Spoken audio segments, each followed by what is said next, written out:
Are we ready? We're ready. All right. Dad jeans. Dad jeans. Well, it is, Brendan, because here we are at your home. Your child is sleeping in the next room. Mm-hmm. My child is nowhere to be seen. My wife is in Peru. There's no chance of her coming home right now. Oh, we've got a lot of options. Brendan asked me, actually, if I would be willing to clip his hair for him tonight. And I didn't say which hair. Your short hairs? I clipped your short and curlies tonight. Short and Gorleys. Shirt and Gorleys. I did propose. Is that the name of our bar? Shirt and Gorleys. Welcome to Shirt and Gorleys. tonight's guest will be Vorhorst. They'll be playing in the back room. Usually we have play readings, but tonight Vorhorst. Tonight, the open mic has been replaced by a couple of nice German fellas. Or Austrian, or Portuguese. I can't quite place the accent. Definitely German, Austrian, or Portuguese. Some derivative thereof. After Brexit, I don't know which end is up. There's no telling. Oop. Welcome. Hey. To my house. Welcome to Welcome to your house. No, it's your house. No, we're in my house tonight. That's right. Here it is. And I got to say, ladies and gentlemen, Brendan's house is really, it's really on the upswing, this place. Oh, thank you. You painted your bathroom. We painted the bathroom finally. It's gorgeous. You've got this storage back here that just looks lovely. This little desk area. More pipe and mahogany furniture that we made ourselves. Did you really? Yeah. We made that desk you're looking at. That looks great. Did you cut the board or did you get it cut?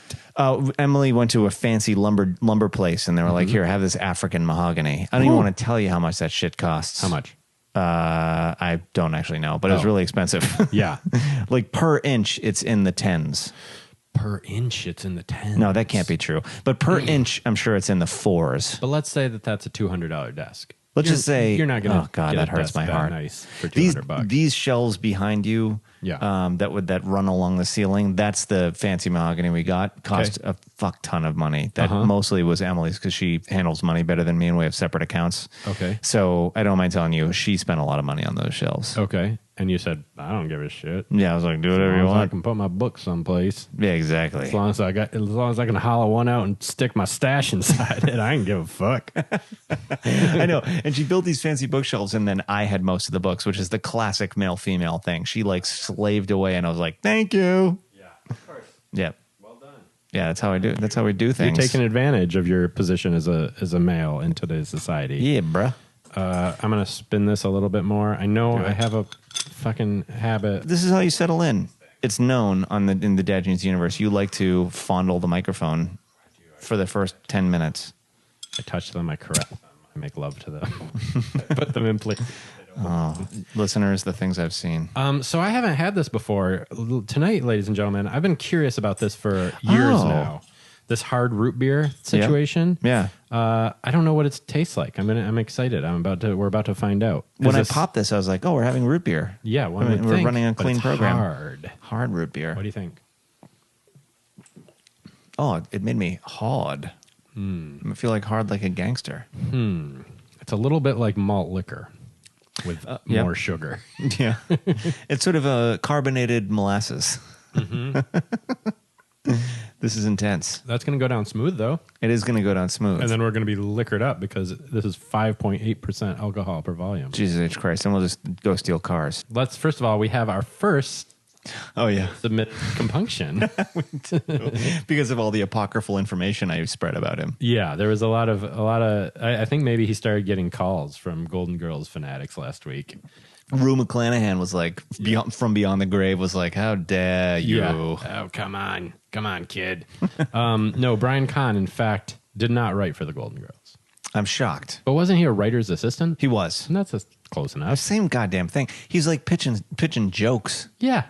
He's sitting there. What's he doing? Like fucking sitting down there with a pencil, like crossing out Blanche's lines. Is that what he's doing? What's a writer's assistant? His brain is in the room.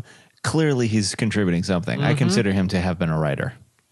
Exactly. I mean, I can't believe that people actually wrote those shows. They just generated themselves. They just assembled those four women and let them gab. I think they probably had some kind of like robot, like micro robots that just like assembled themselves into words on the printed page, and then they read those. And that's how it all happened. Exactly right. Number two, So sorry, Brian Kahn.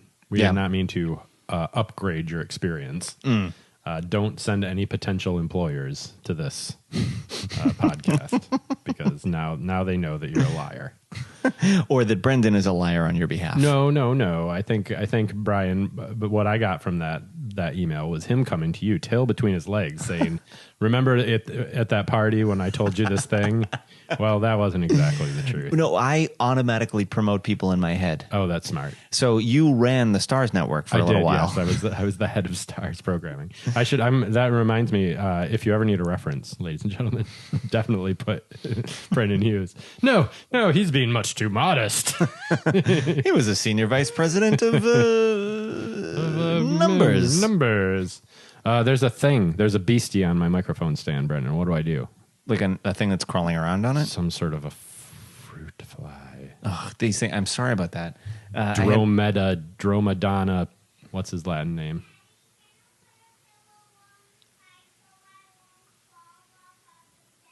Yes. Please tell me we caught that. I hope so. Maybe you should fill in our listeners as I do that. Oscar in the next room is screaming for his daddy to come and put a pillow next to the bed so in case he falls off the bed. So I guess I'm going to talk by myself right now. I'm all alone. It's just you and me, listeners. This is interesting. I think this is the first time this has ever happened in 75 episodes. Tran Walsh Cunain, our official archivist, could probably tell me the truth. But generally, it's Brendan alone by himself, and now it's me. And we just had a moment, Brendan. With the listeners? Yeah, I just had a nice moment. And here's what's also kind of fascinating. I've never spoken alone on the mic by myself in this entire... It's fucking weird, 75 episodes. You've done it multiple times. I've done it multiple times, and I forget every moment of... I actually forget every moment of Every Dad Jeans the moment we stop recording. That's brilliant, because then you get to larf along with the rest of the world. I do larf along, that's the darn truth. And maybe if these microphones were sensitive enough, our listeners might have just heard Oscar's voice. I wonder if they did.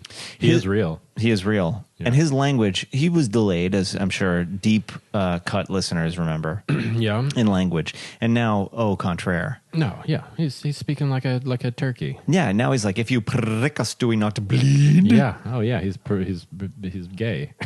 And that. Is that what you meant? Basically. Okay. Now, point number 2. I don't know what we're going to do, Brendan. We have one episode left. This is episode 74. Next episode is our Spite-tacular. It is. You're going away next week, is that correct? To Cape Cod. For how long? 10 days. So we've got probably 2 weeks until our next episode. We do. Is that correct? Mm-hmm. Is that factual information? That's factual. We need you to call and tell us what pisses you off. Yes. We are doing an entire episode of Spites. This isn't going to work unless our listeners call in. Yeah. And I gave you a list a couple of weeks ago. I'm not going to repeat the list again because I don't remember it, but I know there are definitely a couple of people on this list. Oh, yeah. I know to be very funny people with very funny stories who could definitely call in and say something very funny. This is our 75th episode, Spite-tacular. Brendan and I have a little plan, a little secret cooked up. We do. About our own spites for that evening. Indeed. I hope you're working on your master list. I'll give one away now just to entice our listeners to show them what it's like. Please. Because to be you? To be me. No one wants to know that. No one. This is something, this is fair game. I fucking hate it when people describe something as hearty. Oh. Hale and hearty soup? Yeah. Oh, the worst. But don't you think a hearty soup, don't you think that's really the only thing that you can describe as hearty? People describe, for some reason, like herbs as hearty. What does that mean? Come on with that. Yeah. No or hearty a person herbs. is hearty. No. Or a town. Hale and hearty person. No. I'm not going to use this, but I hate people who know how to correctly use the word cohort. Oh, of course. Yes, I know exactly what you mean. Right? Yeah. You're like, wait, so cohort, that's just your buddy, right? No, it's some group of people. It's a group of people, and you don't even use it as a noun. You use it as like a gerund or something like that. Like, it's completely insane. It's like Danish. It's like, I just had Danish for breakfast. Yeah, exactly. Right? Exactly right. Yeah, exactly. Yeah. It's like, I'm hanging out with cohort. Yes. Yes, and it drives me nuts. With Cohorst. That Vorhorst, what's their cohort? Yeah, other glammy Eastern European derivative. Could we just get a line of 6 foot tall Nordic men in sunglasses and black sleeveless T-shirts to stand behind us with arms crossed every time we play. Oh, and there are S1Ws. Exactly. Totally. And we can have Professor Griff teach them some of the moves. Or they could all be wearing Trump wigs, maybe. Anyway, so speaking of, or finishing this thought, call our hotline 323-484-4383 or Dad I UGH Dude. Or Dad I Dude, Dad I Ugh Dude. It doesn't matter how you spell it because it's the same number. It is the same number. 484-4383. Yes.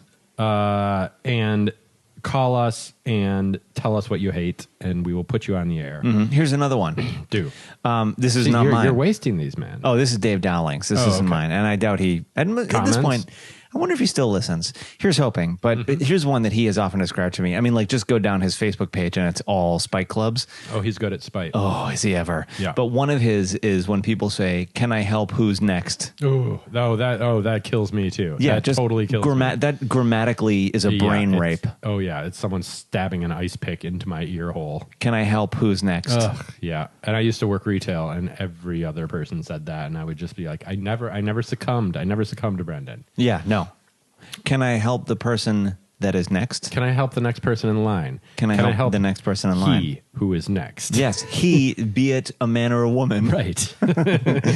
Because we're gender neutral here. Exactly. In the old strunk and white fashion. Cis next. Can I help cis next? Or queer next? It doesn't matter. Wait, that was that thing that was the computer bug they sent to Iran, right? I think so, yeah. I think that's why we have all of Hillary's emails, because of cis next. and then somehow Adrian Grenier was behind it all. I spent some time. I was like, okay, I'm going to read some of these emails of which everyone is speaking and see what the story is. Horrid? Was it awful? No, it's so Byzantine and dull, and it's like, and it says something like, "I'm having dinner." Yeah, or it's always writing Huma Abedin, and it's like, "I'm having dinner with so and so, but I'm not sure he has the address. And can you tell me a little bit about his family?" That's like all of the emails. Right. How dare she? And the government is so like classification happy that any of the classified documents, I'm sure, are whatever information Huma Abedin sent about this diplomat's family. Right. Is considered classified because everything is considered classified. Well, I think we know what they are. It was like 3 emails. Two of them were about the drone program that are already public knowledge. Was it like 8 days from now, we're going to hit this target? Yeah, no, I don't think it was like that. It was just like, yes, we have drones in the Middle East or something like that. And then the third one was, I forget what it was. It was some nuclear codes or something. That's some dumb bullshit that no one cares about. But no, I don't know. I just feel like it's all just like the minutia that, and it's not just Hillary. I think it is the entire anyone who is not the Republicans. Like the minutia that Republicans are able to get into and to subvert and twist and turn into slams, you know. Is ridiculous. It's just, they just go so far down that rabbit hole, man. And there are 2 ways to look at the Clinton email scandal, in my opinion. Okay. In IMHO. Okay. One is it's this insidious cover-up where the Clinton Foundation was accepting money from shadow banks in Saudi Arabia, and they needed to be able to like email each other. Sure. And therefore, blah, blah, blah. And she was using her State Department influence to peddle who knows what. Certainly possible. And the other is the government email system is such a fucking profound pain in the ass that she did this. And then as it got going, she's like, I probably shouldn't send this email this way, but my phone's already in my hand and I have to pee. Blah, blah, blah, blah, blah. Right. And so I kind of lean, I mean, I'm a known Bernie bro, as we both know. Sure. But I lean towards being like, I don't think she's like this like evil, like hench person, or not hench person, evil mastermind. I think hench person is okay. Hench person. Because the mastermind is George Soros, obviously. Obviously. Yeah, it just seems like if you start looking at anything too closely, it gets all screwy and crazy and dangerous looking. You know, like you can I could absolutely see how someone could be convinced that the moon landing is fake. Because when you look at the evidence, like, it seems very, like, it's just like, here's a picture and the sun wasn't in that position in the sky. And then, like, you know, what am I going to go investigate, like, where the sun was in the sky? Like, you start looking at this stuff and you're just like, maybe they have a point. You know, it's so easy to go down that rabbit hole on conspiracies. Yeah. Well, okay. But since you brought it up. Yeah. In 1968, there were still basically fucking cavemen. And these cavemen rode a Texas Instruments calculator to the fucking moon. Right. That is insane. It is insane. And then they were like, let's start the space shuttle program, which is a giant UPS truck that can't get 100 feet off the ground. Right. And we'll do that for a bunch of decades because actually we didn't really go to the moon. And Stanley Kubrick somehow gets that 1.4 f-stop lens from NASA to shoot the movie about the 1700s. You know all about this. Oh, I know all about it. Yeah. Because, like, how the fuck did Stanley Kubrick get that lens from NASA off a satellite so he could shoot Barry Lyndon by candlelight? Right. You don't get that speed glass unless it's like government grade. Right. And obviously it's because he shot the moon landing. Yeah, clearly. I mean, I guess you can't walk and it's around.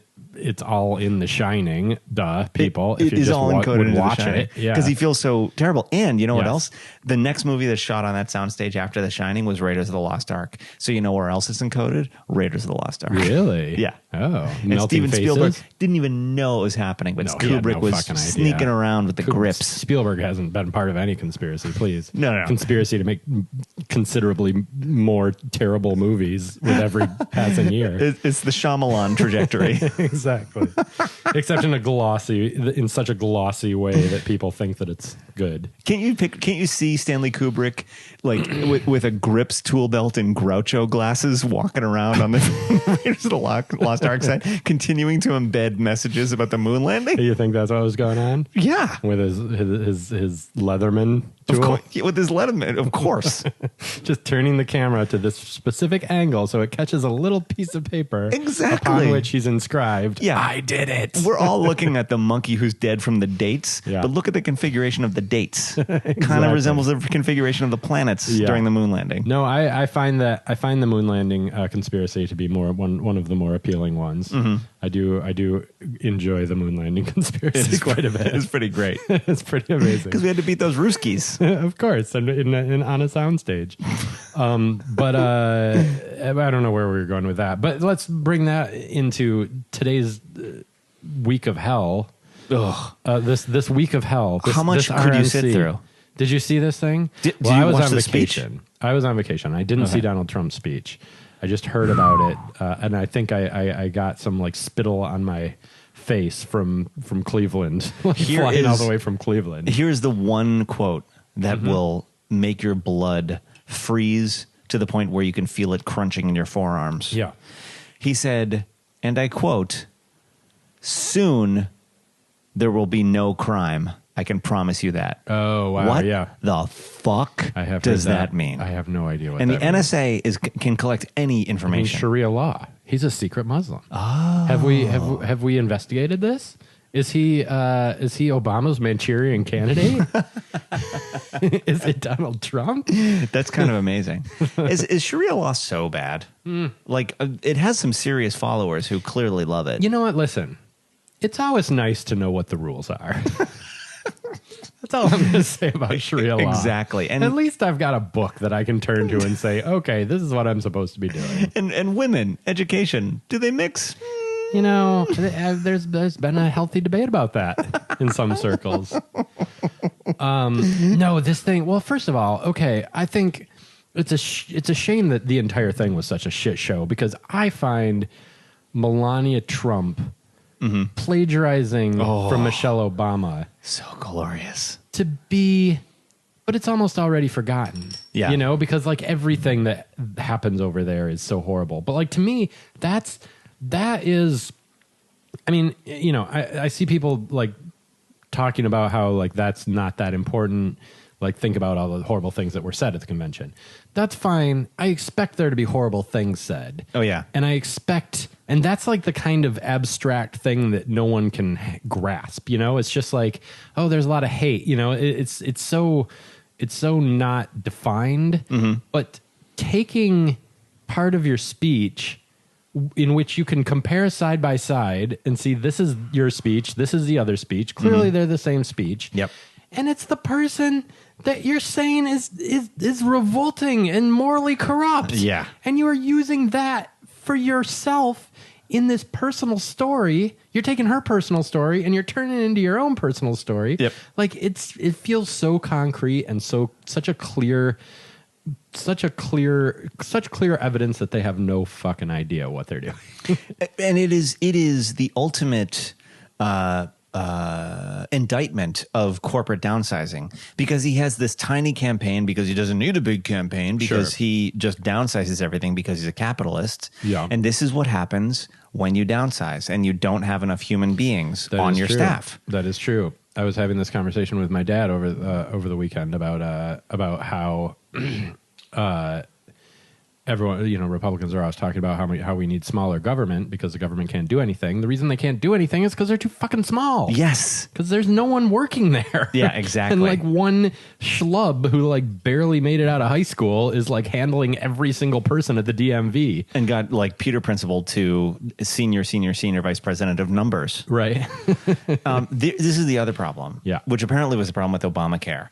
When they put out an RFP for a contractor to build a giant website like Obamacare, for instance. Really fake .gov. profit. What? Really fantastic picture. Yes. Oh, no. Request for proposals. Okay. Which, when they put out for, oh God, I just did the thing that I Corporate fucking hate. speak. You put that one on your radar, didn't and you? I used an acronym that, like, as if everyone knows what it stands for. Knows that. Oh, I'm gonna put that on your CV. Myself. That you can. CV is another one. That's only if you went to an Ivy League would you refer to it as a CV, right. Or you're from the islands. Right, exactly. Yeah. By islands, do you mean Ireland and England and That's Scotland right. and Wales? Exactly. And those weird islands with the puffins on them. The green one, whatever that is. Isle of Wight. Yeah. So Isle of Lucy. We toured the world and elsewhere. If it's not too dear. What were we talking about?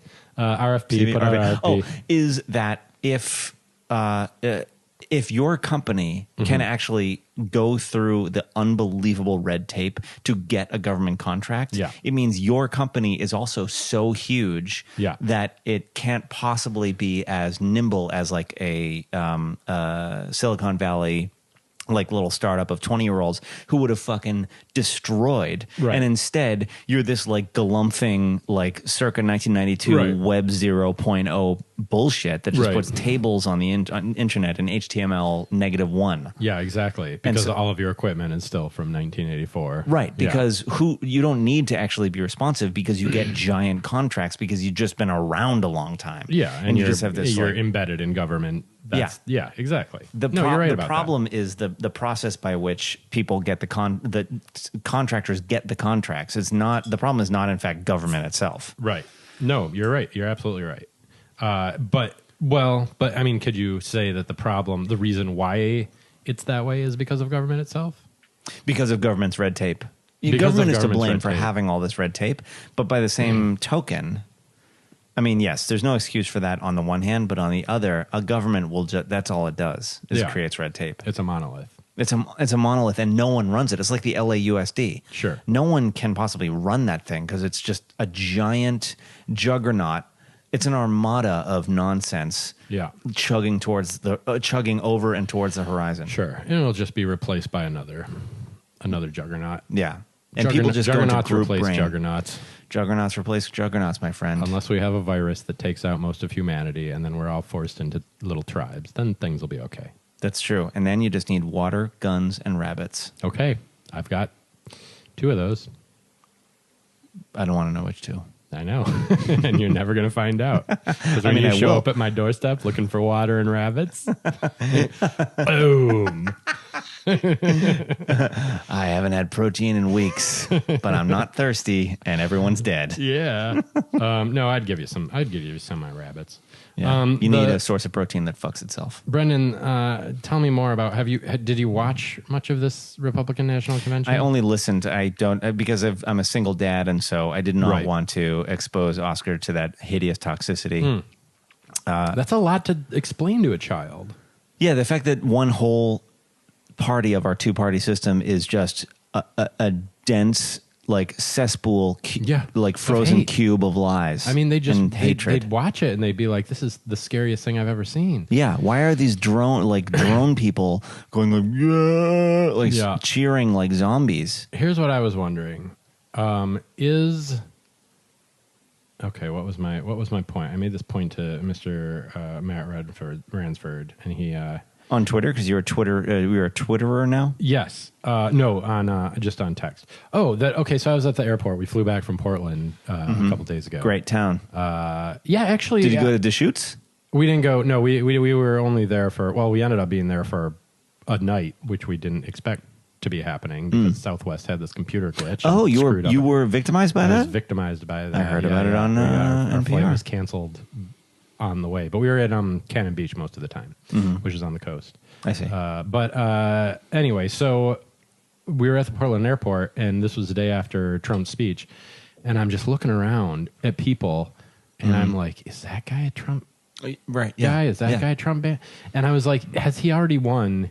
Because like he has sown that much distrust in us. Yeah. Right. Like we're like sitting around like feeling like I felt like I was in a fascist country. Like the aftershock of it was still like being absorbed. And I was just looking around and like every face is white in the Portland airport, you know? Yeah. And you're just like, and like all of this is like, it looks very middle America, very like, are these like people like inside just like coursing with hate? It's the lives of others. Yeah, but then I had a couple of conversations with guys who I would not doubt for 1 second that they were Trump supporters. Like, you know, I was changing Eli's diaper in the bathroom, and like this guy talks to me, and like we just had lovely conversations about our kids. There's no political, if I'd been like, so what about this Trump asshole? Like it would have been suddenly we'd be engaged in a shootout. But I'm just like, man, it's not, we're not that far apart. It's just that we're all living in this distant relationship with each other because like all we see is through the media. Yeah. You know? And so we're not like I hate this guy on Twitter, and he could be the guy at Starbucks next to me who just like gave me his seat, you know? Right. Right. Exactly. But look, the Trump supporters and Republicans in general are lovely people. I just wish they wouldn't vote. And I take that back about Trump supporters because they're horrible people. But you know, some Republicans are you're like, wow, you just had the wrong parents and you weren't rebellious enough. Oh, I know this guy, Reihan Salam. Do you know him? He's like a Republican. He wrote this book with Russ Douthat. Do you know that guy? These are these words that you've been speaking these last little while. Well, they're both young. They're both young Republican. I mean, young. They're 40 now, I guess. But like, that's young. They like wrote this book when they were 30 about like what was wrong with the Republican Party and how it should appeal to younger people. And one of them is Reihan went to school with Colin and Rostam. At Deep Springs. At Deep Springs. So he's very smart. So he's crazy smart, and he's always on like Bill Maher, like he's a media personality, crazy smart and the nicest guy. Like I really enjoy talking to this guy, and you talk to him about politics, and you start to hear things from where he's coming from, and it makes sense because it's all like theoretical. You get to a certain level of political thought, and you're just like talking about theory, and it's like. Yeah, okay, like if you want to believe that that a certain economic system, you know, is better than another economic system, like there's nothing really necessarily inherently liberal or conservative about that viewpoint. You know what I mean? But like it's related to all of these social things. It's like if you believe this, then therefore you must believe this. And then like once you've got this giant balloon filled with horrible things that you believe, like your little economic policy like doesn't matter as much. And it comes down to what are you willing to accommodate? And how much suffering of others are you willing to accommodate to achieve your sort of like perfect vision? Yeah, your utopia. That like will only happen only under a certain set of circumstances that are not based on how anyone actually behaves in real life. Right. And then there's tons of collateral damage, and you can shrug your shoulders because, well, it's a meritocracy. There you go. Yeah. All right. I think that's good. Let's get into our segments. Okay, let's. That was fun. Yes, indeed. We solved a lot of things just now. I'd say we did. Let's do one toe in the cool. One toe.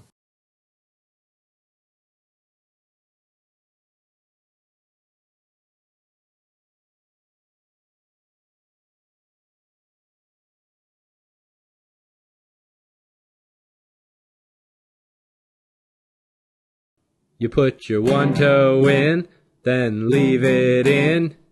You're done. Mine is very short. I'm sorry to hear that. I was on vacation. Hey, come on, buddy. Thank you. You just saw it in the bathroom.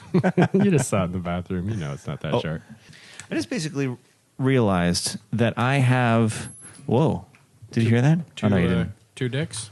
Two dicks. Yeah, what did you just realize? I have Bill Pullman for a son in the form of a 3-year-old. Tell me, explain that to me. Well, I've been trying to place his new personality because for the Game last... over, man. Game over. Is Game over. Yeah, or is that Bill? That was Bill Paxton. I was Bill Pullman was the president in Independence Day. And the guy on the other end of the phone in Mulholland Drive. And in Singles... Oh, yeah. And in Singles... Not Robert Moore. When Bridget Fonda was considering having a breast augmentation, he was the doctor. Right, okay. Yes, Bill Pullman. Bill Pullman. He still says, game over, man. I bet people come up to him in bars all the time and he has to be like, that was Bill Paxton. Bill Paxton. I don't think so because it's the name. I feel like if you saw his face, they don't look anything alike, but it's just like somehow Bill Pullman and Bill Paxton are equally at exact equal places on the spectrum of celebrity and came into the public consciousness in exactly the same week. Yeah, exactly. And so forever, no one will know who was who. And for all we know, they were both in Aliens. They could have been. Bill Pullman, who knows? Maybe he was but why do you think you have Bill Pullman as a son? Oh, I will tell you after I turn the AC back off, and I apologize. It's going to get back. It's going to get hot in here again. Oh, it's going to so get hot. You might as well take off all your clothes. Just took off my pants. You just took off your pants? No. Jeff just took off his pants. Well, I can't really tell because you're sitting opposite me. I'm wearing shorts. At our little lab table. But he has this Bill Pullman-esque, understated, handsome thing. Oh, how about that? Yeah, he's just kind of like... He says precisely what he means in this kind of like understated, sheepish, yet confident way. Interesting. I could really tear a page from this kid. He was also, I believe he was in, he was the boyfriend in Ellen DeGeneres' one romantic comedy. Where she was interested in Bill Pullman? In a fella, yeah. It seems like if you were a lesbian and Bill Pullman were a lesbian, you might as well kiss. Who knows it? Maybe he is. Maybe he is. Let's get into my one toe. Oh, yes, your one toe. And I apologize about these fruit flies. Oh, not at all. It's disgusting, but that's fine. Dude, follow the advice. You can make a little trap with vinegar in it. Oh, I've heard about this. Yep. I'll do it after you leave. Okay. So I went to Cannon Beach in Portland for a week-long extended stay with my family. Were you staying in an extended stay America? No.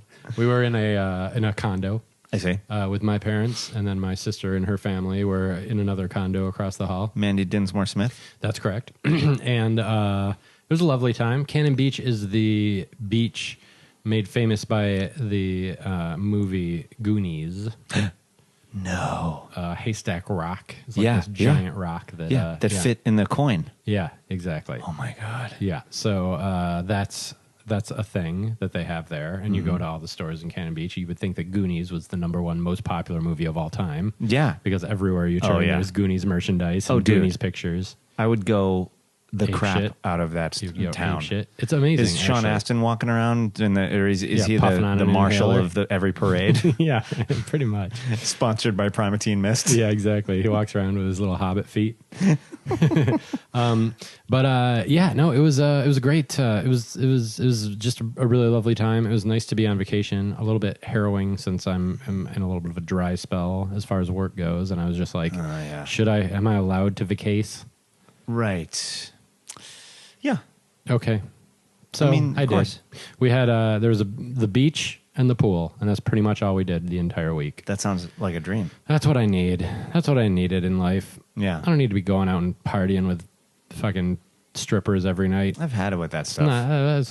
Eventually, strippers it's my old vacation. Eventually, you owe them money because they're so rich. You wind up borrowing money it's from something. them. You always think they want to date you. Oh, they give you I the think GFE. she really likes me. Yeah. No, it's different. It's different. Yeah. No, this one. No, she can. I can tell. No, it's she weird. said there's not a lot of guys like me who come in here. Yeah, yeah. We really kind of connected. It was weird, actually. Like she kind of perked up when I walked towards her, and I was like, "Wow, that was the one I was looking at in the first place." Exactly.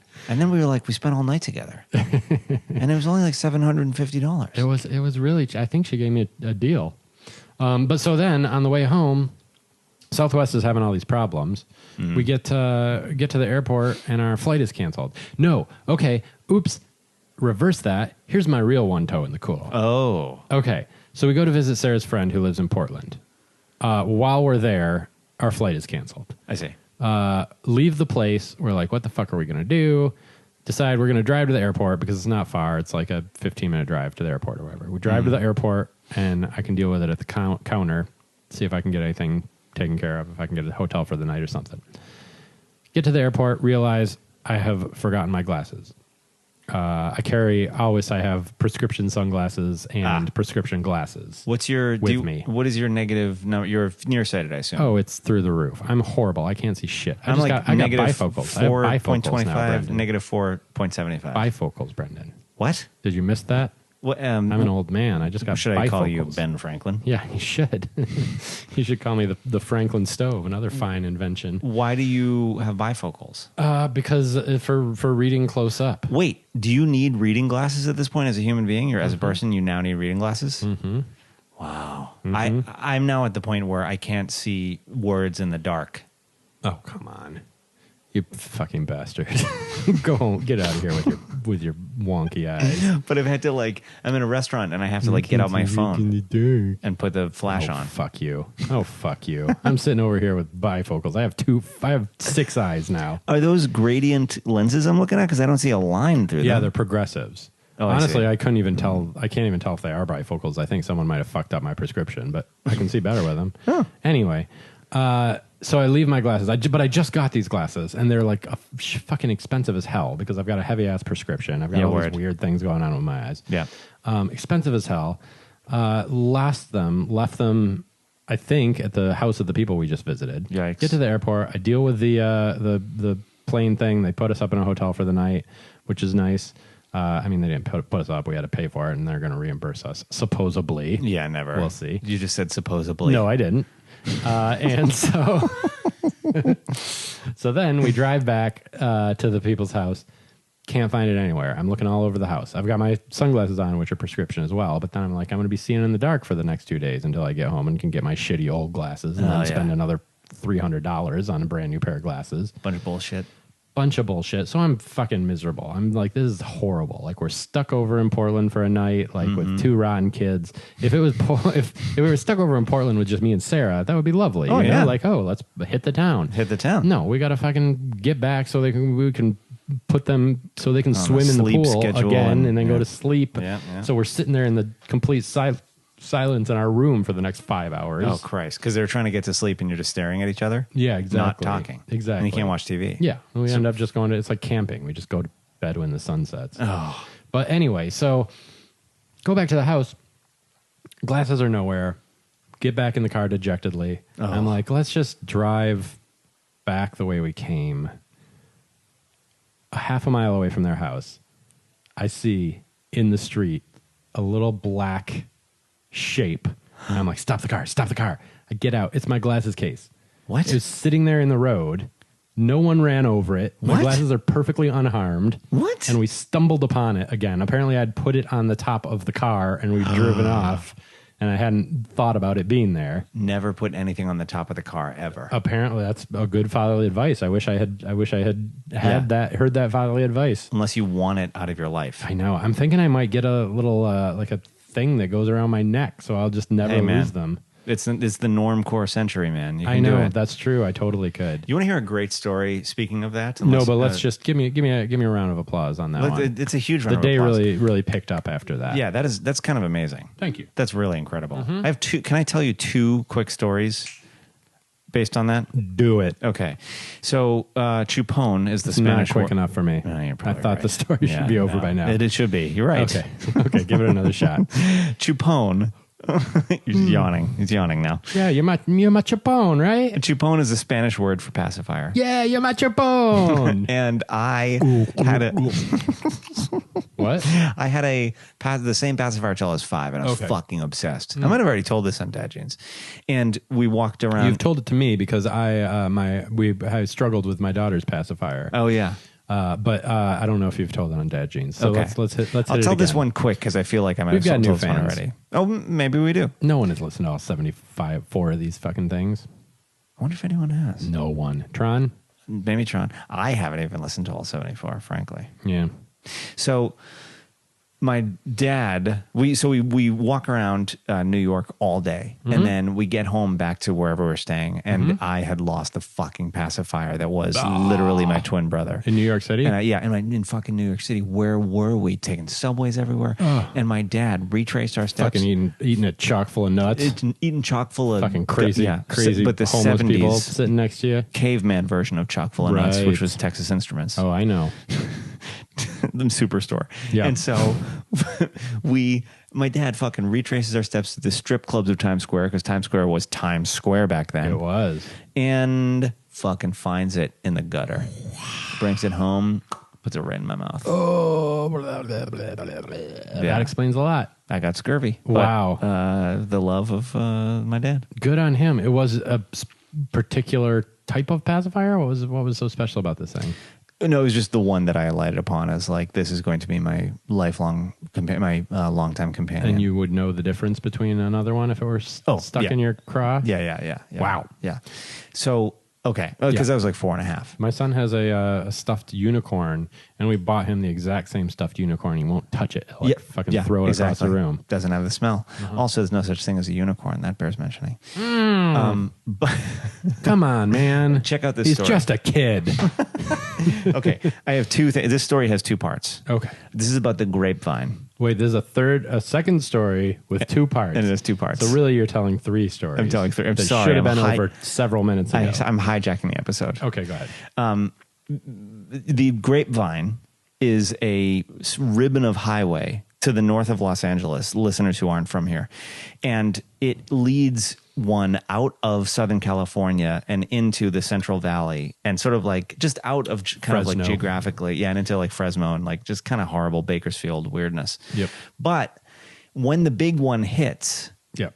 it is my contention that the grapevine would, and it's called that because the highway kind of like doubles over itself a couple times, like it goes back and forth on either side of itself. Okay. Anyway, will become a gauntlet of fucking zombies that we all have to traverse on foot. Ooh. To escape Southern California. Okay. When there's no electricity or water left, and we all like have like people with dirt bikes get out first, and then like people with helicopters, and the rest of us have to fucking walk on foot through the Walking Dead over the grapevine.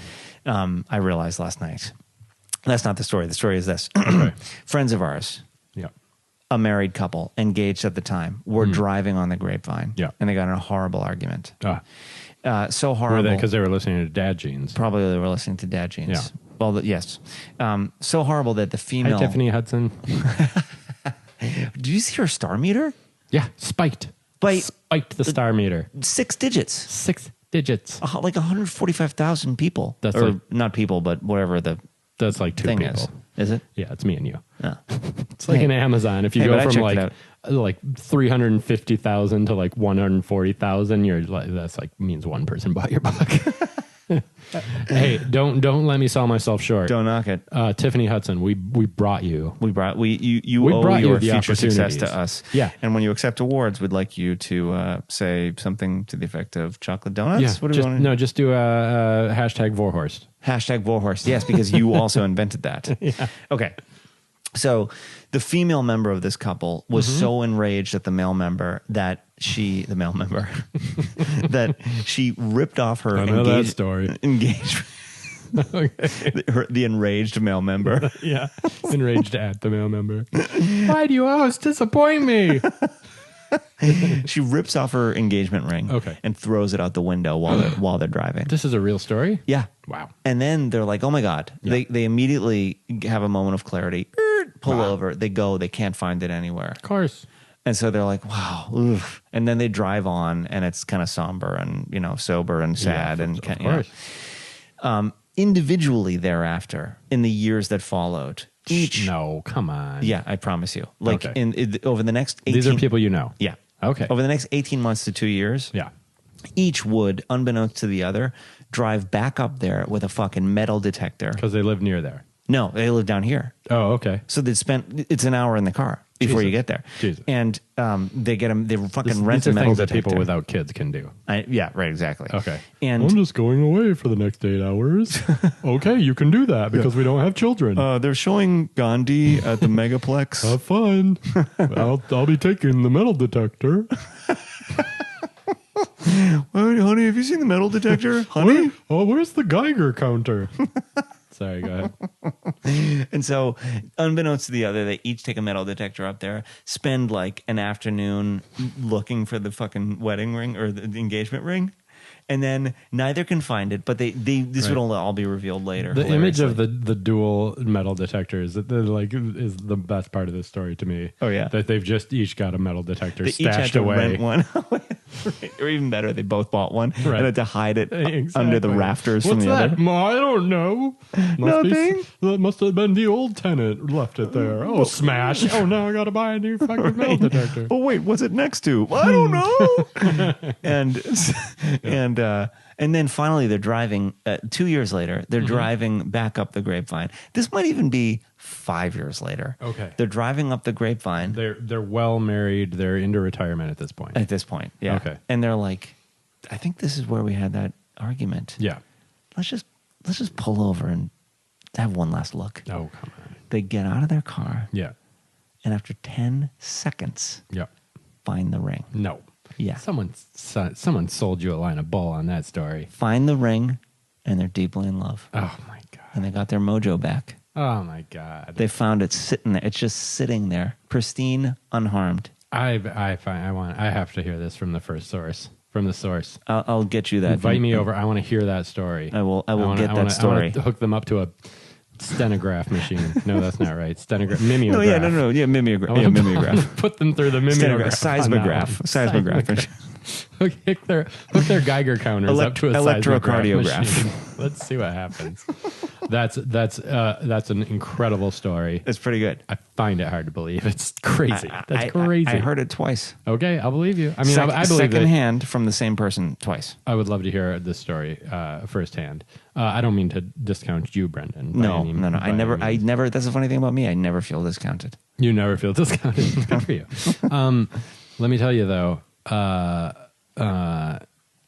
I don't know what to say. I see. In response to that, I had a comment, but I interrupted you so many times while you were telling the story that That's I quite feel all like right. I lost my comment. But my story was a grand interruption of your story. It's a great story. If it's true, it's a great story. I hope it's true. It's one of those things that I would I don't know. I would get tattooed on my penis. Oh, I'm way ahead of you, my friend. What is your one tone to cool? My one tone to cool. I mean, it's been so long since I've seen you, and I do so many cool things so often. But I'll just say this: today, I'll just go with night. today. Go with today. Let's just for funsies. Let's go with the cool thing that you did. Funsies. Today. I'll just reach back to today. Yeah. Oscar and I, as you know, there's a wildfire, and so the air smells ash like all over our porch this morning. The air smells like burning bodies and lost dreams. It's horrid. It's horrible. So LA kind of always smells like, actually. Yeah, that's true, doesn't it? Hollywood. Yeah, Hollywood. You open your window and you can hear 100 dreams dying. Yeah. But Oscar and I, so first we tried Descanso, and I was going to call you actually, but it was on the bubble whether we were going to stay. I was going to call you. That's really a classic Brendan. I know. To say. I don't actually like people. I like you. That's fair. Like me. And so anyway, we get to Descanso, and as I had predicted, I was like, we're not staying here. Yep. And I was like, it's closed, Oscar. And then we got back in the car. You just told him it was closed. Yeah. Because it was just so hot. It wasn't even hot. I mean, it was hot, yes, but it was the smoke. Oh, a sea of ash and it was like fire. it was like Beijing. Well, that's what it's like in our neighborhood right now. Like my throat burned. We're like 2 miles from there. Yeah. Oh, it's fucking crazy. It was like I was a smoker again. Bad, yeah. Except without being able to enjoy cigarettes, which are delicious. Kids, never too young to start. No, and now you can vape it. You don't even need to get something that you throw away on the ground. I miss cigarettes so much. You know what? Let's look into this vaping, Brendan. Maybe. Is it good for you? Oh, it's great for you. Is it a good source of really good for you? Protein? Yeah, I don't know. It seems horrid, actually. Okay. I see people with these things emitting clouds of smoke, Oh, like God, they're at a fucking Grateful Dead concert. It's so weird. So go ahead. So I'm like, let's check out the turtles at Caltech. So he's like, yeah, okay, because he'd been there with Emily and she told me about it. Those things happen. So Caltech is a place. It's a famous science school. They teach some learning there. They teach some learning. Yeah. It's like the Trump University of the West. One might say the sciences of the West. Of the sciences of the West. It's MIT is Caltech East. Okay, right. That sounds right. And anyway, yeah. So we go to the Caltech campus, which is in Pasadena, 15 minutes from where we were. And in are you listening for my son? That is very responsible of you. No, I'm listening. I'm trying to be less sweaty. I might do this cans free for the rest of the episode. I don't blame you one bit. Okay, let's go. Okay. I apologize for the heat, but we can't have the AC on while we're recording. It's actually much cooler now that those giant bags are off my ear. If I had a nickel for every time I said that. So, yeah. What should happen? Oh, but on the Caltech campus, there are these famous turtle ponds. Okay. So we go to the turtle ponds. And so I'm thinking like a couple turtles. We'll see them swimming around. It'll be a morning. Yeah. It's crazy. Really? Like there are 3 turtle ponds all connected by like waterfalls and stuff like that and paths and all these kind of things. But it is the Grand Central Station of Turtle Ponds. It's Grand Central at 5:05 p.m. Okay. With turtles. I mean, there's so many hundreds and hundreds of turtles. Yeah, dozens. But there were like dozens of turtles. Big turtles? Of all turtles? Yeah, all different sizes. Wow. And Oscar and I were like, it was awesome. And we're sitting there and we're like, and they're curious and they come right up to you because probably they've been fed by the students. Sure. And then we were like, we had our sandwiches, so we sat down in the shade near one of the turtle ponds, and we bust out a sandwich each, like we have our peanut butter and jelly or whatever. Yep. The moment those sandwiches hit the oxygen, all of the turtles, and I'm telling you, fucking 19 turtles climbed together in unison out of the thing and bum rushed us. What? And it was insane. You were attacked by turtles? We were attacked. We were jumped by a gang of ne'er-do-well turtles. Wow. And we both had to stand and sort of like back up a little bit. Right. And then they moved towards us, and we still had our sandwiches in our hand. And then they started to like circle the wagons around our lunch bag. Oh, God. And it was like very menacing. Yeah, that sounds scary. We were laughing the whole time, but it was also like, Jesus, this is they were super aggressive. Wow. But because Emily's in Peru, how did you get rid of them? We had to wait them out. Yeah. No, it was seriously like just like sit in the house, pray, and wait for the motorcycle gang to stop doing donuts around your house. Right. And then finally they get distracted by something else and go off. Wow. But it was a long wait. Amazing. I took lots of video because it was so crazy. Yeah. And I've had Oscar alone for a week. Yep. And I've got this thing fucking down, baby, because we've been having crazy adventures like this. Yeah, you're in it. I'm in it. I find it more actually when I'm alone with the kids, it's easier in a certain way because that's all you can do. Yeah. You're not like thinking, God, I wish fucking Emily would come over and deal with him so I could go do something else. You know, you're like, that's not an option. Yeah. So you're just like, I'm on the case. Like, this is what I have to do. You have purpose in life. You don't have one foot in some article you're halfway through. Exactly. Because you have no wiggle room. You're right. Yep. Zero. Yeah. And I haven't for a week. All I do is hang out with that kid and interact with him. I kind of find it easier to be a one-on-one with them. Yeah. And he's also my kids at least are also easier when it's just me. Like they can't play me off of mom, and they can't go to someone else. Right. They know that I'm all they have. Yep. So, well, that's a crazy turtle story. Thank you. Thank you for it. You're welcome. Shall we move on? Let's. I have an either way it's gone. Either way. Do you have one? I'll cook one up. Okay. The things you loved and didn't love, either way they're gone. Either way it's gone. The nice thing about having children, this is either way it's gone, where we talk about the thing that we miss about a time before children, the things that we do not miss about the time before children. Yep.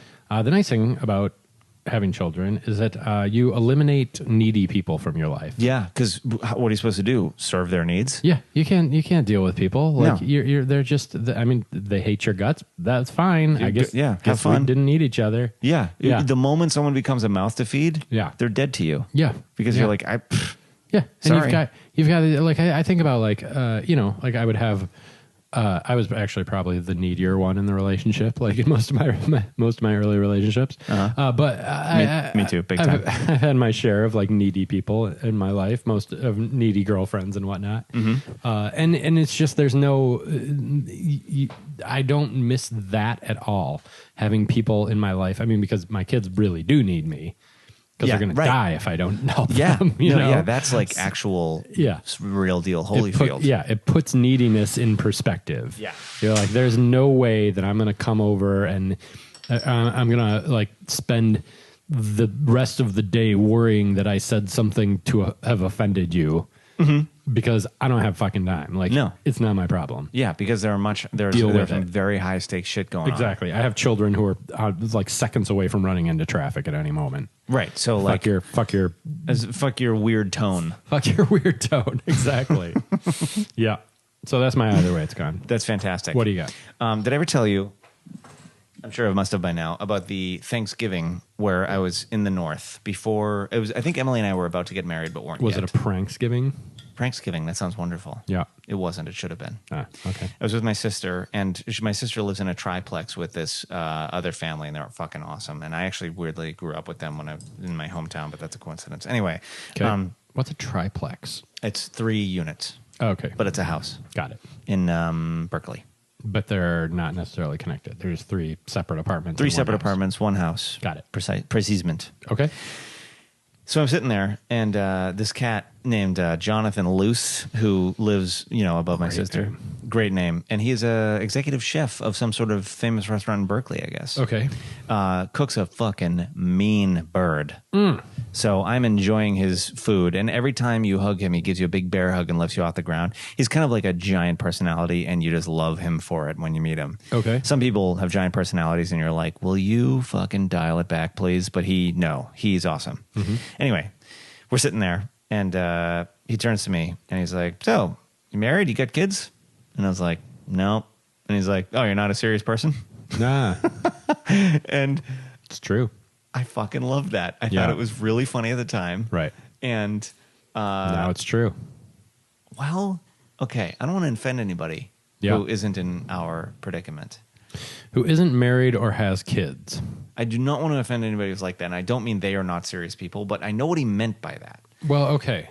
Sorry, go ahead. Well- you say your piece, and then I'll offer my 2 cents. It's a lot of food for discussion because I started to think in decades the moment Oscar was conceived, and I started to think suddenly I started to take things a lot more seriously. Okay. So I knew what he meant as far as I'm concerned in terms of being having a serious comportment, and I think probably became a little less fun. But the world also started to mean a little bit more to me. Which is not to say this isn't true for people who don't have kids and aren't married. I don't want to say anything disparaging in any way, shape, or form. But for me personally, the transformation was I indeed became a serious person. I was just a floating sack of electrical impulses and fatty byproducts. And then I'm still a floating sack of fatty byproducts. Right. But my electrical impulses, like... It kicked your ass into caring about something other than getting your kicks. Even the newspaper. Like, even you read, like, everything is contextualized. You read about, like, the Syrian refugees. Yeah. And the fact that, like, some, like, gastroenterologist was, like, on a boat, you know, with his family or whatever, that kind of stuff. You know what I mean? And you just, like, picture that happening to you. Everything feels personal now. In a way where before it was kind of abstract, and I kind of could sort of read the Times or whatever newspaper, right, and be like, but now I can sort of see the human story behind everything. Interesting. Except when I watch fiction movies, it's made you more empathetic. You think? Yeah, I think it's made me more empathetic for non-fiction things. Okay, and it has made me less empathetic for anything fiction based, like novels, movies. I'm like, ugh. Really? Can we get back to real life? I think that's probably just because there's not enough good stuff that's well done. That part is also true. I mean, that's a part of it, but also like you definitely, I've definitely lost, I think, having seen enough patterns in my life, like it is so rare for a movie to surprise me now in the way that every fucking movie I saw between the ages of 15 and 25 was like, what? Wait, what? Ida was the last movie. Hamilton was the last play. Wow. You saw Hamilton? Enough. I mean, I've looked at photographs and listened to the soundtrack 70 times. That's fair. Well, but the Hamilton is this year, so like, I know, but yeah, it's not like you've lost that ability. I would not have predicted 2016 to be the year that the last play happened. I would have put that at like 1954, right? When Godot premiered. Okay. Yet it turns out there was one more play. There was one more play in left? Civilization, and it was Hamilton. That's a bold statement. Yeah, and actually doesn't hold up. It's actually kind of thin, yet it's such a good time. I still haven't listened to it. It's fucking so good. I'm such a fucking hipster that I'm like anti-listening to the greatest thing that has ever been created. I don't blame you. I just don't want to be a Hamilton zombie. I don't know what to do with it. I I haven't watched The Wire either. What? But I know it's great. Come on, how many times? Tron, how many times has Brendan had that same exact reaction? She's so that same exact reaction. Because, like, why is she mad? Because I ask you if you've seen The Wire every week. Yeah, that's true. And actually, you've said that before, and now, like, I should know that. We're in a fucking vicious cycle here, man. I know. God. I don't know. There was something I was going to say in response. You were going to say about the serious person thing. About the serious person thing. That I don't know anyone who is... I feel like if you were committed to being single, like I know people who are committed to not having children, and I can totally understand that choice because it's a fuckload of work, and oh my God, it is up for debate whether or not it's worth it. Yeah, because you're creating a trash consuming machine producer thing. I mean, I just it's like the worst children. thing you could do for the planet. It is pretty much, yeah. Human. But I don't think you can ever rationalize reproduction in that way. You know, like we think that way because we know about science, but like it's a biological imperative for many of us, right? That's also true. So like I don't want to like feel guilty because I've brought a child into this world. We gray water his because bath I've propagated the species. Yeah. No, I know you do. He's sitting and swimming in feces all day. But then look at our plants. I know they look great. But I can understand that choice. I don't know anyone who's choosing to remain single. I feel like everyone I know is looking for love. They might not have found it, but I feel like everyone is looking for it. That's true. There is the phenomenon of the FA, otherwise known as forever alone, which are by choice people who choose to remain single. Which I don't know any of those people. I would love to know some of those people who are just like, yeah, no, I don't really care. I'm like, this is a subreddit. Not really that into sex. I'm not like, people who are asexual. Like, I believe they exist. I know people who certainly don't seem to have much of a sex drive. I've fucked a couple of them. I've married one of them. No, come on. That's not true. I hate as is, but Emily married one of them too. Oh, Jesus. Are you Al Bundy? Emily is basically. She's always looking for love in all the wrong places. In all the wrong beds.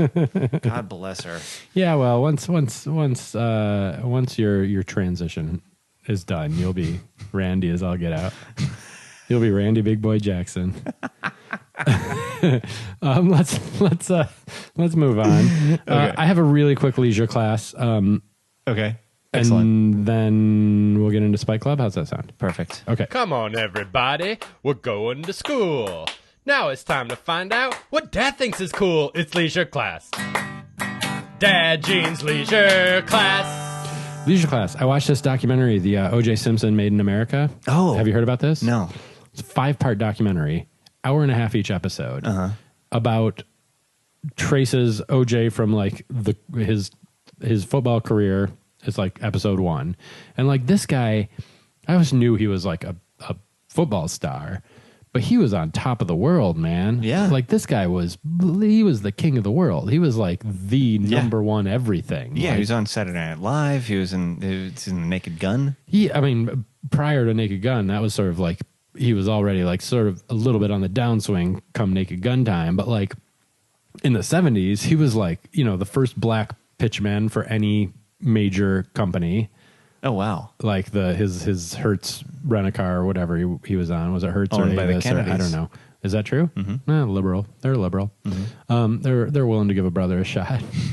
But so there was like that. He had like 3 other endorsements. He was like really kind of the first big, if not the first athlete to have like major endorsements. He was definitely the first black athlete to have major endorsements with mainstream products that weren't like confined to Ebony or Jet or whatever. Oh, right, yeah. And he was a like incredible. Like he broke the rushing record. Like he was he ran Really? for He was an incredible athlete, and he was an Olympian. Like all of this crazy shit. He was an Olympic runner. Like he was so fucking fast. Oh my God. Yeah. So this guy, amazing. That's the first hour and a half. And then you get into like his relationship with Nicole, and then you see like the trial, and like they contextualize all this stuff, which is like, I was in college at the time that the O.J. Simpson trial happened. You were as well.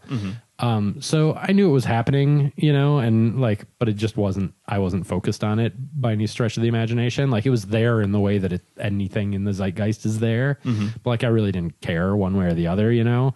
And like, it sort of contextualizes that within race in Los Angeles, like what was going on with the police department, the Rodney King, the LA riots, Furman. and how Mark Furman was all OJ. Like that was he would have been nobody if it weren't for the OJ trial, you know? True. So because he was just a detective, like that's another thing. Like I always thought Mark Furman was like the head of the, you know, whatever. He was a police chief or whatever. No, he was just some detective who happened to be on the O.J. Simpson trial. And is a household name forever. And now became like, the representative of American racism, basically. Yeah.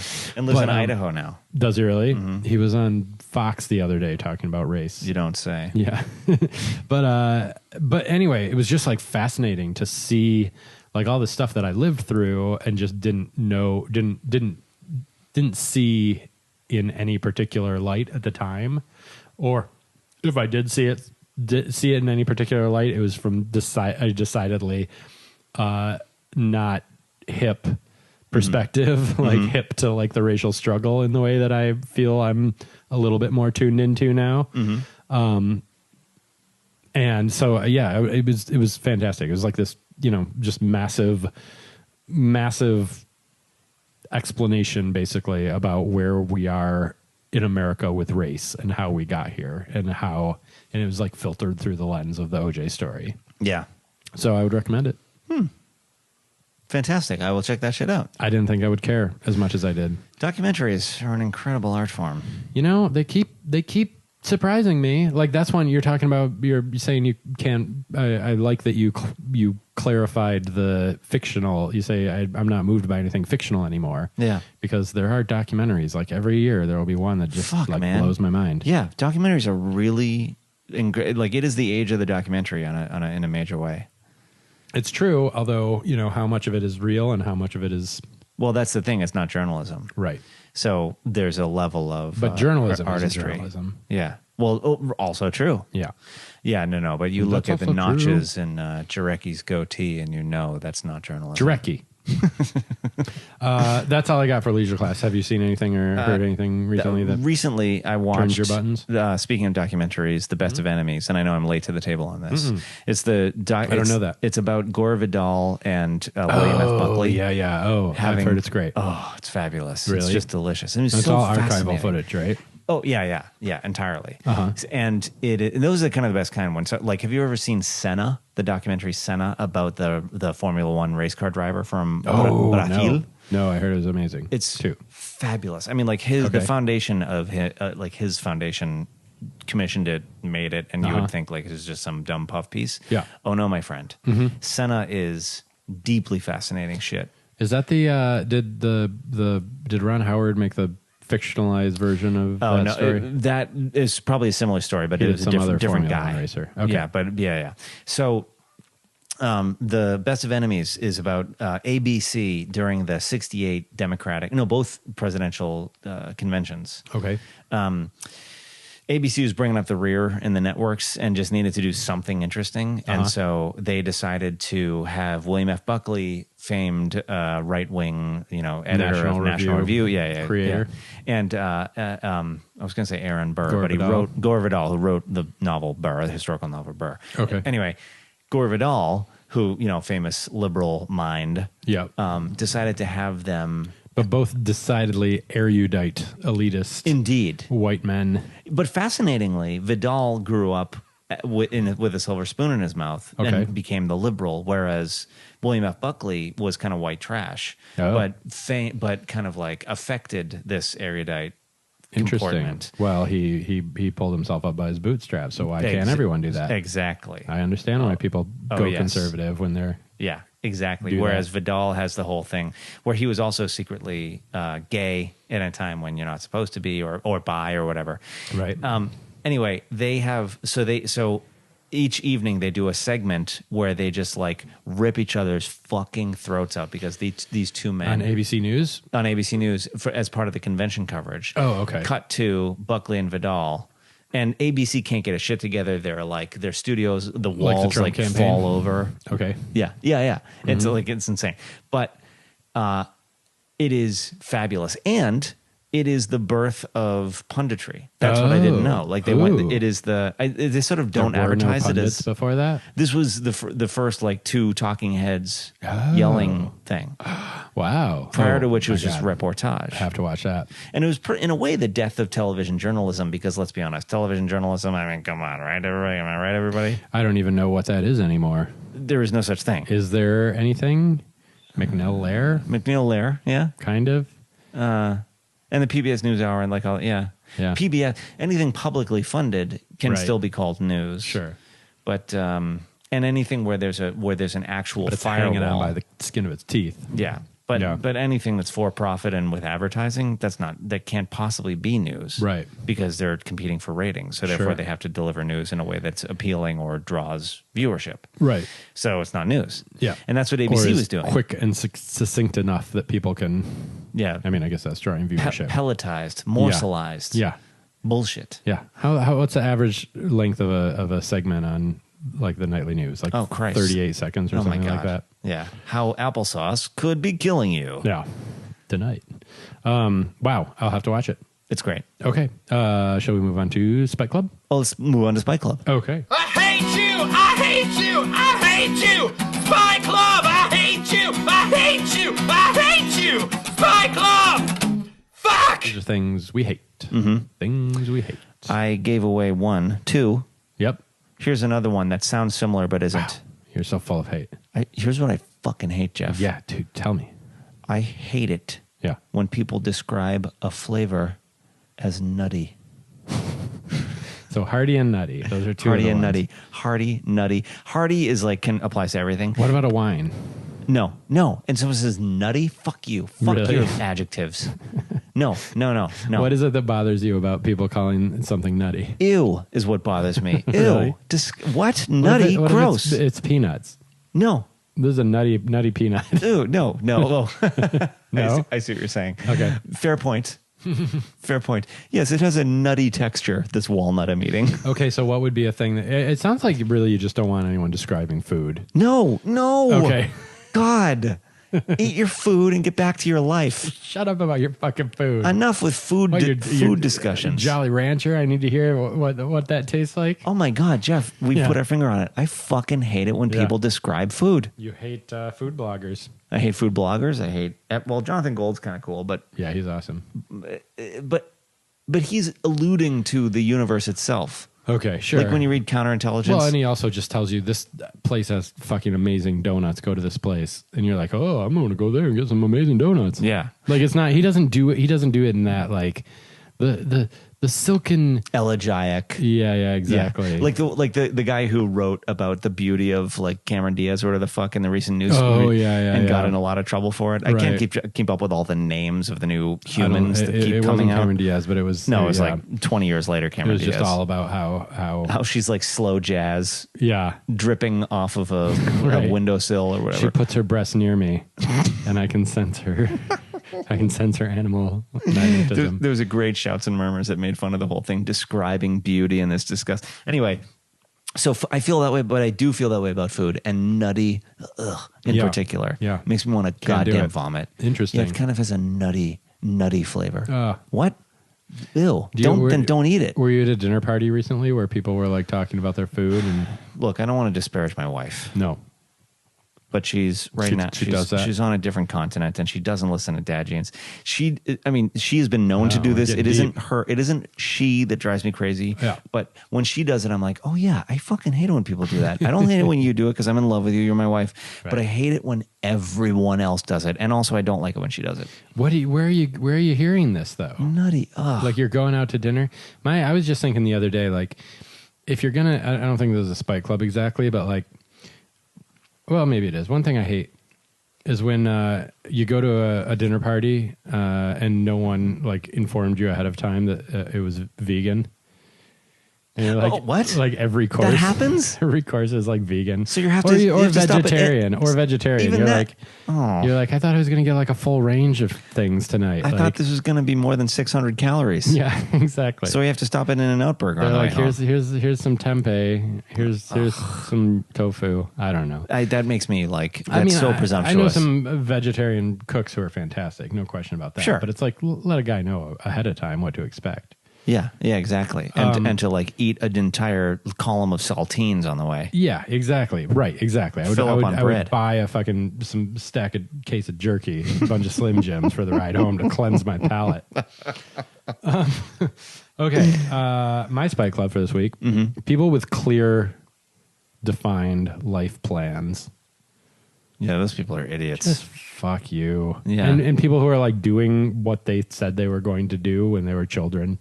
Or like when they're in college, they're like, oh, I'm an economy major, and now I'm the fucking now I'm Paul Krugman, economics fellow at whatever. Those people are smart university. Yeah, no, screw those people. I'm just like, I don't know. I haven't gotten it together. What the fuck am I doing, man? Read your Steinbeck, people. Yeah, is Steinbeck supposed to help us through this? Well, the best laid plans of mice and men will often come undone. Yeah, but there are people whose plans don't come undone. I know, but they're replicants, Jeff. I hate them. They're replicants. Are they there just to like make me feel bad about myself? Yeah, some people have these charmed lives, but how deep could they possibly be if at 14 they were like, I'm going to major in economics, and now they're an economist? I mean, that's the whole like that's what we're trying to raise, right? Like we're trying to raise those children who can do that. Who like know who are smart and feel good about themselves and aren't like oh I can't call this guy and ask him to read my screenplay because I didn't say hi to him at the Target when I saw him like 2 weeks ago, and now I don't know, whatever, like that's probably something deeper than that, but like you know what I mean, like I do think I quadruple think everything in my life in terms of like what's going to help me further my career, because you've taken on a very deep challenge. Other people were like, I'll be an investment banker right after college, and then they never have to think about employment ever again. Well, because there's a structure. There's like a you get on the road and you just don't get off the road. If you're an investment banker, or if you're that in Hollywood, the equivalent in Hollywood would be like screenwriter. And like you're from a culture of screenwriters where people are like, oh, you want to be a screenwriter? Yeah, you talk to this guy, you talk to this guy, go to this school, meet these people, boom, you're a screenwriter. You know what I mean? But like, I didn't have any of that when I was growing up. So it was just like, right. How does that world work? But and now I'm having to piece it out. And I'm 41 years old, Brendan. Dude, I'm still like knocking at the door. I know, I fucking hate it. No, but there are so many of us, Jeff. That's the problem. I, too, am 41, and I'm still fucking knocking at the door, and no one is near the door. Punching each other, I'm trying knocking to on the get wrong to building. that door. Yeah. Yeah, exactly. Yeah, we're not even in the right neighborhood. No, We're like knocking on the door and fucking... Yeah.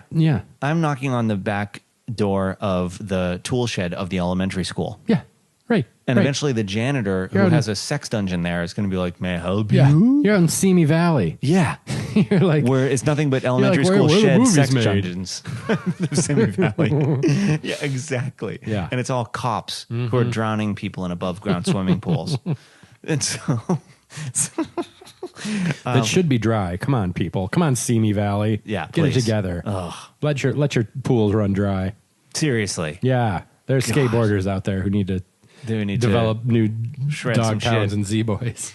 I don't know what I'm talking about. I know exactly what you mean, my brother. Yeah. And I feel you, dog. So I admire it so much, but I also, at 41, I loathe it because I'm just like, look at you and your fucking life. I know. You're going to retire in 15 years. Yep. I'm still going to be trying to figure out But who you're I having am. right, I know. But have they ever wondered? Okay, so I mean, they're also very wonderful, well-adjusted people. That's the problem. They're funny and exactly. they like. I know. I can't compare. I can't be like, oh, you're missing out on life. I know. Why did Maybe we do they this? cheat on their wives. Probably they cheat on their wives. They probably have a they just terrible have a great time. relationship.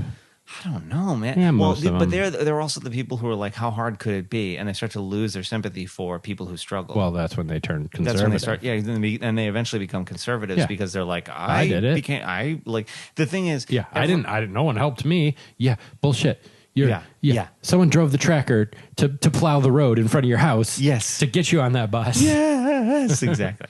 And different lines of work have different percentages of the hustle. Right. If you're selling loose cigarettes on Staten Island, that's fucking 100% hustle, and you're going to be strangled by a 4'5" police hard-on asshole idiot. Don't do it, guys. Loosies are death. Loosies are death. Yeah. So selling cigarettes, selling CDs outside of a convenience store, that's a fucking 100% hustle.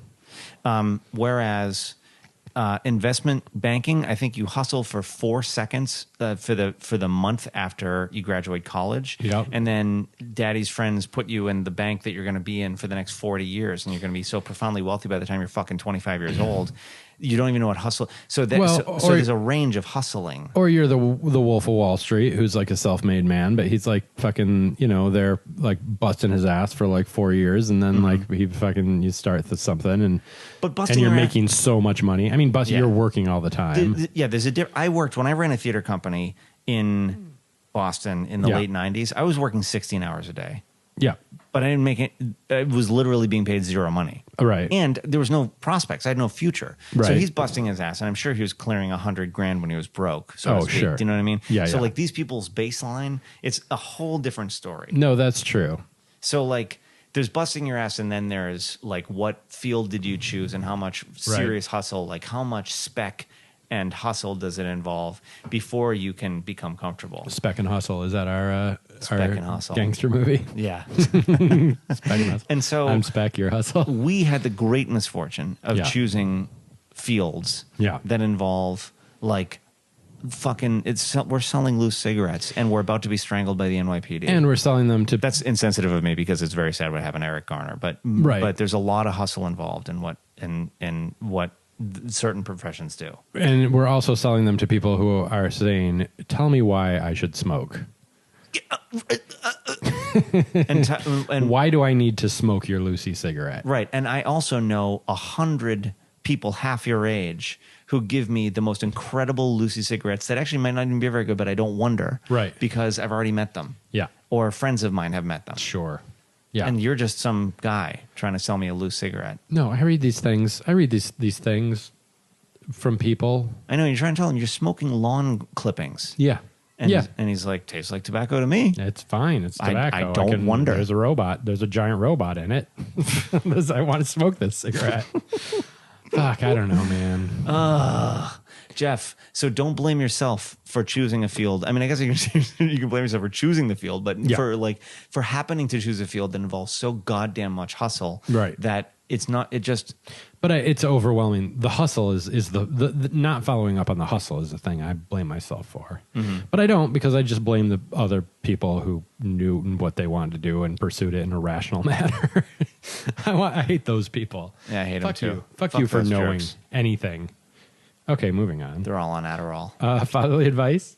Oh, did I make you feel any better?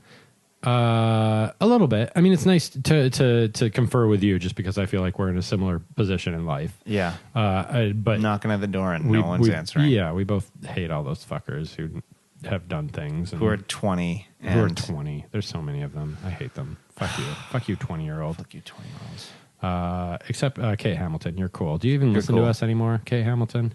If you do, tweet something. Chocolate donuts. Let's make Kate Hamilton. Everyone tweet at Kate Hamilton. Tweet at Kate Hamilton. Yeah. Something. Everyone should tweet at her. Yeah. Do you still listen to Stan Reeves? Yeah, that's good. If you're still listening right now, tweet at Kate Hamilton. Does she even have a Twitter? I don't know. Oh. She's a millennial though. Let's look it up right now. Okay. Do millennials like it anymore? Or Twitter? They're on the Chap Snaps. Snap Brothers. Snap Brothers. Kate. They're watching reaction videos on Hamilton. the Chap Snizzles. One Kate Hamilton. There's like a million Kate Hamiltons. I know. She's on there. Just find any Kate Hamilton and tweet at anyone named Kate Hamilton, and also us. Right. Do you listen to the Dad Jeans podcast? Yeah, there you go. Yeah. Our goal is to get every Kate Hamilton in America. Let's start with Kate Hamilton, so let's choose a new name every week. Yeah, good idea. We'll go through the name book. Okay, fatherly advice. Fatherly advice. Help me, Daddy. Fatherly advice. Help me, Daddy. Fatherly advice. My good man. Okay, I have 3. I happened to, one of the people I was hanging out with on this vacation was my sister, Mandy Dinsmore Smith. Mm-hmm. And she is the queen of the kind of knowledge, what I would call Brendan knowledge. Oh, I love it. When it comes I'd love to have a fatherly conversation advice. with her. She just has like these tips that you would not believe. She also, I forgot to mention this on One Toe in the Cool, but she arranged a red wine or a wine tasting party for us. Really? Yes, while we were in. You're going for broke. You gotta. People listening this long, you're gonna start to hear white noise. I just turned on the AC because Jeff can't take it anymore. No, it's true. I can't. And neither can I. And it's better than hearing chomping noises. We're not eating snacks tonight. So she did a wine tasting. We had like 10 different wines that she brought with her that we did a wine tasting of one night, which was a fun. Holy thing shit, to do. that's awesome! In the big bottle, so you had 10 big bottles of wine to get through. Well, we picked away at them as over the course of the vacation. Fantastic. But okay, so here's some things that she told me: lemonade, Kool-Aid in your dishwasher. You don't have a dishwasher. If you did, if you put lemonade Kool-Aid in your dishwasher with no dishes, it disinfects the dishwasher. You don't say. Cleans it up. Makes it smell good, like lemonade. Planter's warts, put apple cider vinegar on them. I see. Cover them with a Band-Aid. They'll go away in a few days. Oh. How about? Fantastic. If you're chopping garlic and your hands are all garlicky, rub them on the faucet. Really? Yep. Removes the garlic smell. Does it need to be a stainless steel faucet? Maybe. Interesting. I love it. That's all I got. Under cold water? With cold water? No, just the faucet itself. Don't let water get anywhere near that. Fantastic. That's all I got. That's my fatherly advice. That's fabulous. Courtesy of Mandy Dinsmore. Thanks, Mandy. I don't think she's on Twitter, so don't follow her. Don't follow her on Twitter. Oh, but I will give a shout out to Amber McClincha, one of my friends from high school, who tweeted me chocolate donuts this week. And she never uses Twitter. She's got the egg as her Twitter. Oh yeah. Picture. That's going to be a badge of honor eventually, though. There are people, I've seen people who have like kind of spoof accounts with the egg that are like all about the egg. That's pretty fantastic. Yeah. So that's what I got. What do you got? I'm drawing a blank. Oh, geez. That's terrible. I've never heard such a thing. I know. Isn't that awful? Yeah. You had like 12 different hates this week. I know. And no fatherly advice. What about advice as a father? Tell me about single dad parenting. Single dad parenting. I've really been nailing it. I don't want to, I'm going to knock on wood a little bit. Okay. But I've been doing the choice where you say which of these three things are you going to take to bed versus it's time to go to bed? Okay. And it falls for it every time. It falls for it? He falls for it every You time. describe your child as an it? It helps with the gender vagueness. That's good. Wait, explain that to me. Which of these three things are you going to take to bed? Right, meaning it's time for bed, Yeah. but if I'm like, stop playing with everything, it's time for bed, that is an argument. Okay. But if I say, which of these three toys do you want to bring into your bed while we get you ready to go to bed? Oh, so you're setting up the situation like you are in an inescapable situation. You're going to bed. Yeah. What do you? That's smart. I like that. Do you know why? That's fatherly advice. That's good. Oh yeah. I thought everyone knew that. Yeah. If you know, no, I just I just have an hour-long conversation or argument with my children. Go to bed. No, I don't want to go to bed. Go to bed. I don't want to go to bed. Do you know why lion tamers use a whip and a chair? Nope. Or why they use the chair in particular? Nope. Because if you hold a chair at a lion, so you're pointing the legs at the lion. Yep. The lion has suddenly four locations to focus on. Okay. For foci, if you will. Okay. And therefore becomes tame because it overwhelms them. They can't focus on all four things they want to attack at once, and it just short circuits them. Interesting. And so same thing with the kid. Like to see the trial and error that came up with that one. Yeah, how did in the circus they finally figure that out? Yeah, because like a lion would make short work of a chair, right? Yet some intrepid young fellow pointed a chair at a lion and won the day. Wow, that's a story. Yeah. If you're ever facing a lion, here's my fatherly advice. That's a shout and murmur. Yeah. Grab a chair and show them the bottom of the chair, and they'll be your best friend. That's so smart. Then you can put your head in their mouth. Does it only happen to, like, do they have to be, do you think you can just take any wild lion and show them a chair and they'll get all fucked up? Yep, definitely. Does that work with a bear? Anything? Like, let's just start carrying chairs around with us. Dinosaurs. Foldable chairs. Yeah. Here's the thing. Pterodactyls. That's a perfect, it's like a Leatherman. You put your foldable chair in your pocket when you're going out on a hike. And here comes a cougar. Boom. Here's my foldable chair at you. Here's four things. And they're like, well, I don't know which thing to choose. Ooh. I'm definitely not going to eat you anymore. I'm going to eat one of these delicious legs. Well, which one? That's great advice. Thank you, Brendan. You're welcome. Ladies and gentlemen, if you have any spites for us, please have spites. Yeah. 323-484-4383. That's 323-484-4383. Or Dad. Dude. Is it really Dad? It's really Dad. Dud though, right? You leave off the last E for savings. Dud. Dud. Yeah. Okay. That's it. Good night. Good night. Next time will be our Spectacular. Spectacular number 75. Yes. Good night. Good night.